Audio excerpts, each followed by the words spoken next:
94.3 my FM पर जीना इसी का नाम है मैं, आप हैं माही के साथ। बिस्तर में जागी हुई पड़ी थी सलोनी। आधी रात हो गई थी पर शांति नहीं थी। वैसे भी काशीराम कॉलोनी में 24 घंटे आवाजें आती रहती थी। सुबह बाल्टी में पड़ते पानी की आवाज, किसी घर से आ रही रेडियो की आवाज, रात में आसपास के घर के झगड़े, बर्तनों की आवाज, ऊंचे सुर में हो रही बातें। रात को भी घरों में आवाजें गूंजती रहती। छोटी थी तब माँ खिलखिलाकर हंसती। बापू की आवाज में संस्कृत के श्लोक सुनाई देते। जिद करके पैरों में पायल डालकर वो घूमती रहती पूरे घर में। उसके बाद 2 भाई बहनों का जन्म हुआ और उनके साथ जोर जोर से हंसती थी। आनंद के वो सुर बापू के साथ चले गए शायद। बची थी तो सिर्फ कर्कश आवाजें। सलोनी बिस्तर पे पड़ी थी। ऑफिस में देर हो गई थी। दोपहर 4 बजे जाती थी कॉल सेंटर और वापस आती थी रात 12 बजे। कॉल सेंटर सुनने में अच्छा लगता है पर सैलरी थी सिर्फ 8,000। घर खर्च और दूसरे खर्च निकालने के बाद कुछ बचता नहीं था।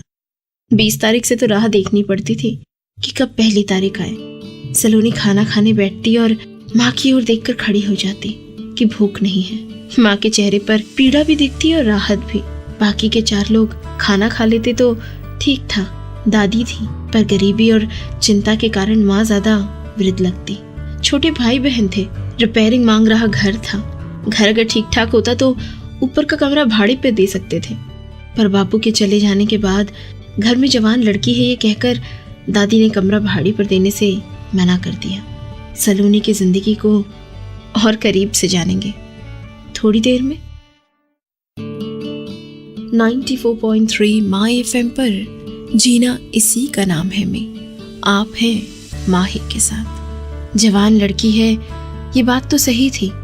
सलोनी से किसी को भी प्यार हो जाए, इतनी खूबसूरत थी। कत्थई आंखें, घुंघराले बाल, आंखों में अजीब भाव रहते थे। चेहरे पे तेज था पर बदनसीबी थी कि गरीबी थी। दादी तो हमेशा कहती कलमुही न जाने कहां से इतना सौंदर्य लेके आई है। दादी के शब्दों से मुरझा जाती सलोनी।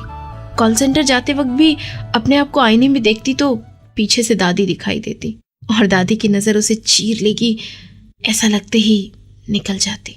उसे पता था कि दादी को सिर्फ रूप की चिंता नहीं थी, आर्थिक परिस्थिति, बापू की अचानक हुई मौत, छोटे भाई बहन की पढ़ाई, सब की चिंता थी।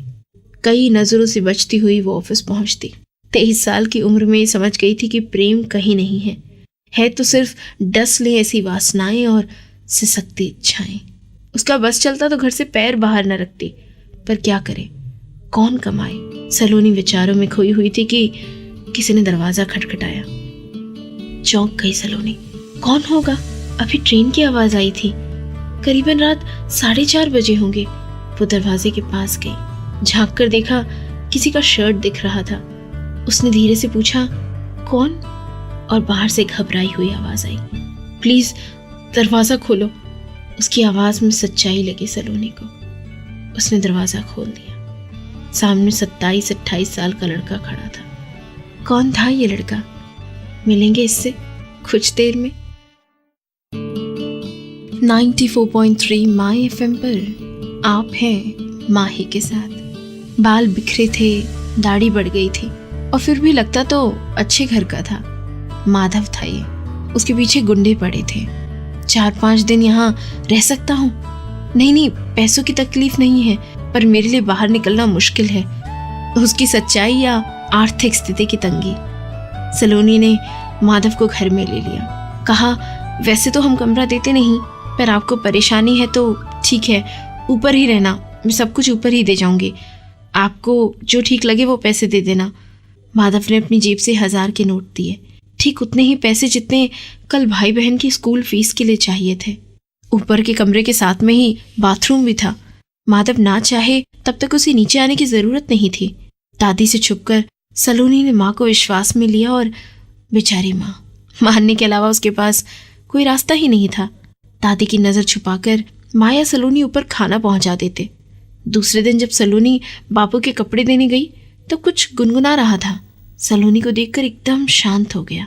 नीची नजर करके बोला, मैं तुम्हें तकलीफ दे रहा हूँ, पर 2-3 दिन में चला जाऊंगा। फिर पूछा, न्यूज़पेपर मिलेगा?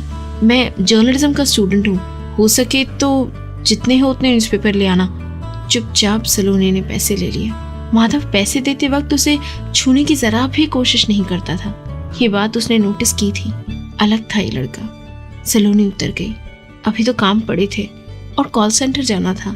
सलोनी ने देखा पीछे मुड़कर तो माधव खिड़की के बाहर देख रहा था। आगे क्या हुआ जानिए कुछ देर में। 94.3 माय एफएम पर मैं हूँ माही। दोपहर न्यूज़पेपर स्टैंड में सलोनी ने अलग अलग 4 से 5 पेपर खरीद लिए। पूरा दिन ऑफिस में कॉल अटेंड करने में ही निकल गया। शाम हो रही थी, थोड़ी फुर्सत थी अभी।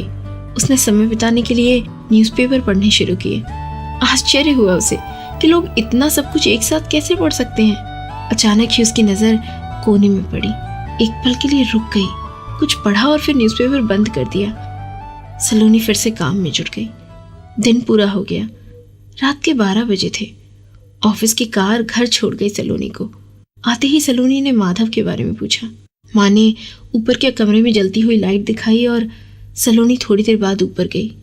माधव कुछ लिख रहा था। सलोनी को देखकर जल्दी से माधव ने डायरी बंद कर दी और तेजी के साथ न्यूज़पेपर झपट के ले गया। सलोनी खड़ी थी। उसका ख्याल रखे बिना वो पढ़ता रहा और सलोनी कुछ देर के बाद चली गई। हफ्ता हो गया था।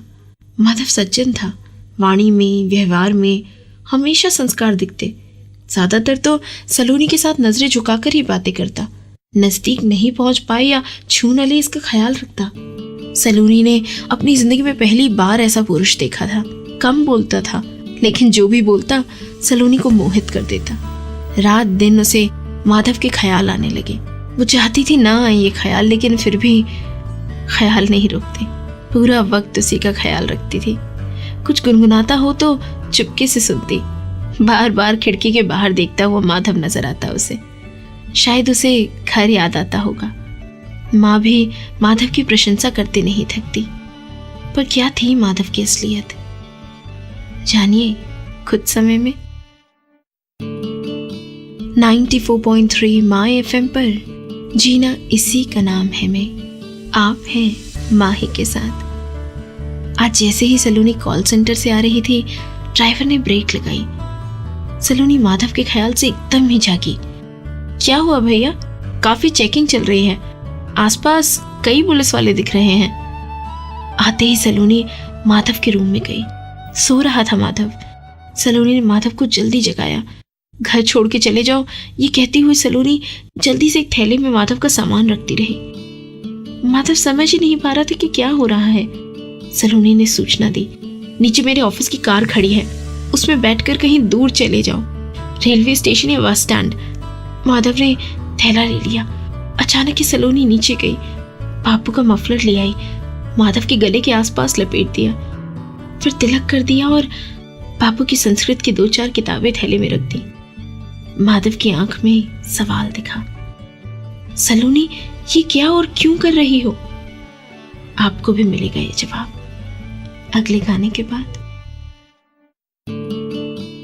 94.3 माय एफएम पर जीना इसी का नाम है मैं, आप हैं माही के साथ। सलोनी ने गहरी सांस ली और कहा, काफी चेकिंग चल रही है, इस कॉलोनी में कई बार पुलिस आती है, मैं नहीं चाहती कि कोई मुश्किल हो। माधव अभी भी देख रहा था। सलोनी ने भारी मन के साथ उस दिन अपने पास रख लिया न्यूज़पेपर का एक पन्ना माधव को दिखाया। एक लड़की को कुछ गुंडे छेड़ रहे थे। उनकी मारामारी में माधव के हाथों किसी का खून हो गया। पुलिस और सामने वाले लोग ढूंढ रहे थे माधव को। सलोनी जानती थी ये सब। बाहर से अब आवाजें बढ़ रही थी। ड्राइवर अंदर आ गया। बहन जी, कब जाना है? किसे ले जाना है? सलोनी ने माधव की ओर इशारा किया। जाते जाते माधव मुड़ा। उसने सलोनी से पूछा, तो फिर क्यों मुझे पुलिस के हाथों गिरफ्तार नहीं करवाया? डर नहीं लगा? इनाम नहीं चाहिए था? सलोनी कुछ बोली नहीं, सिर्फ माधव को जाते हुए देखती रही। माधव के जाने के बाद उसी खिड़की के पास बैठ गई और जो ना कह सकी, उस माधव के पूछे गए सवाल का जवाब अब कह दिया, क्योंकि मैं तुम्हें प्यार करती हूँ।